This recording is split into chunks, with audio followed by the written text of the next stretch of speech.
The people of Guam are finally going to get some settlement on tax refunds owed to them and COLA payments. It was spectacular. Spectacular because the bond issue was way oversubscribed. More than $1 billion of pent-up demand was waiting for the $235 million in bonds being offered. The issue sold out within 30 minutes. That demand pushed the interest rate on the bond down to 4.94%, which will result in a savings of millions of dollars. We're looking at between $60 to $70 million in savings, debt service savings. And again, if you can look at the history of tax refunds paid that were past due from this government to the people that they were owed, it was over 6%.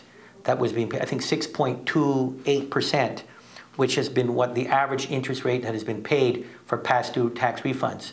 So you're looking now at a restructuring of debt that is now going to be paid to the term of this bond of 4.94%. The funds generated by the bond issue are enough to pay off most of the COLA owed and all of the uncontested tax returns from 2010 and prior years.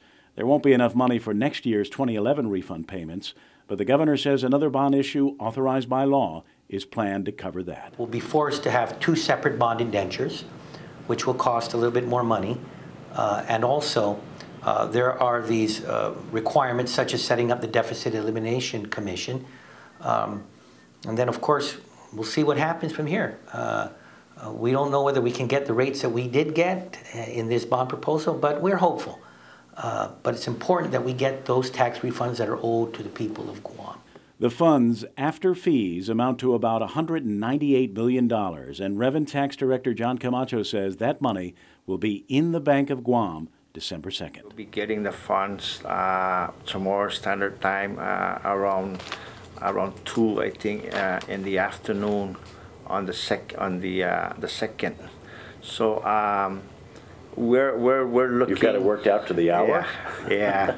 44,000 island residents will be getting refund checks, but more than 80,000 checks will go out. That's because some taxpayers will be receiving multiple checks for various years owed. So we need to start printing, I think, as early as this weekend to basically meet that demand.